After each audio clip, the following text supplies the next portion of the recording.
आज की वीडियो में हम डिस्कस करेंगे dry air and atmospheric air. तो पहले बेटा हम थोड़ा एयर के मुतालिक बात कर लेते हैं।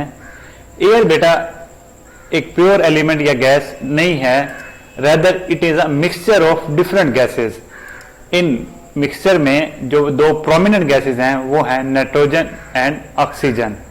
तो ये एयर का ब्रीफ सा इंट्रोडक्शन है। इसके बाद हम थोड़ी बात करते हैं कि ड्राई एयर और एटमॉस्फेरिक एयर में क्या फर्क है।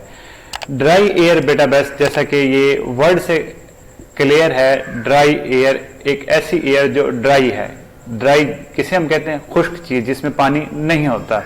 तो ड्राई एयर भी बेटा एक ऐसी एयर होती है जिसमें पानी नहीं होता। यहाँ पे मैंने ड्राई एयर की कंपोजिशन शो किया। नाइट्रोजन इसमें 77% है, ऑक्सीजन 21% है, ये दोनों मिलके होगी 98%।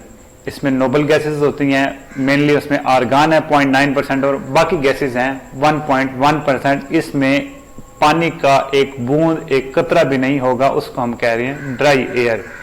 एटमॉस्फेरिक एयर को आप कह सकते हैं मॉइस्ट एयर, ऐसी एयर जिसमें मॉइस्चर हो। ये पानी की मिकदार बेटा 1 to 3% तक होती है of total mass of air, लेकिन इसका सिग्निफिकेंट इफेक्ट होता है क्लाइमेट पर, ह्यूमन कंफर्ट पर और इंसान की नेचर पर। बाकी कंपोजिशन बेटा वैसे ही है। नाइट्रोजन 77% है, ऑक्सीजन यहाँ पे थोड़ा कम होती है 20%, आर्गान सेम 0.9%, अदर गैसेस 1.1%। अब हम इसको थोड़ा डिस्कस कर लेते हैं। Air that has no moisture, no water vapour, उसको हम कहते हैं ड्राई एयर, खुश्क हवा जिसमें एक बूंद, एक कतरा भी पानी का ना हो। एटमॉस्फेरिक एयर जो होती है बेटा उसमें वाटर वेपर होते हैं, उसमें मॉइस्चर होता है और ये वाटर वेपर जो है ये सुपर हीटेड स्टेट में होते हैं और ये इनविजिबल होते हैं टू द ह्यूमन आई। अब जैसे हमने पहले डिस्कस किया कि एटमॉस्फेरिक एयर में एयर वाली कंपोजिशन तो है ही, उसमें थोड़ा सा वाटर ऐड हो गया है, तो एटमॉस्फेरिक एयर हो जाएगी आपकी बेटा dry air plus water vapour. अब बेटा जो ड्राई एयर की कंपोजिशन है ये रहती है ऑलमोस्ट सेम, क्योंकि nitrogen, oxygen, argon, other gases, इनकी कंपोजिशन या इनका मास तो चेंज नहीं होने लगा, ना इनकी कंपोजिशन या इनकी फ्रैक्शंस चेंज होने लगी हैं।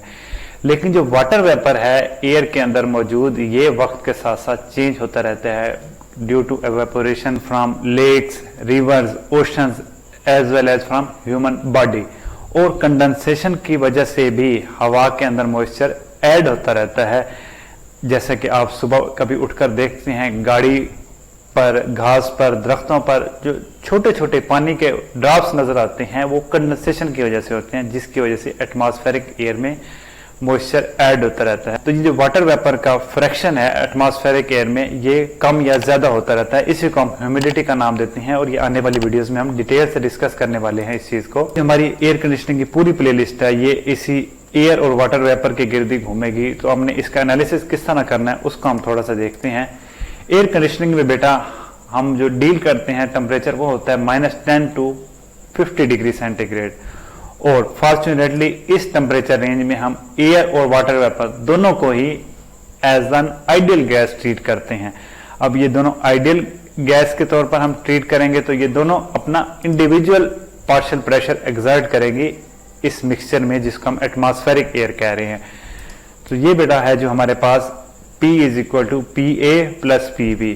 ये जो P है हमारा, ये है बेटा एटमॉस्फेरिक प्रेशर, ये जो PA है ये है partial pressure of dry air, और ये जो PV है ये है partial pressure of water vapour.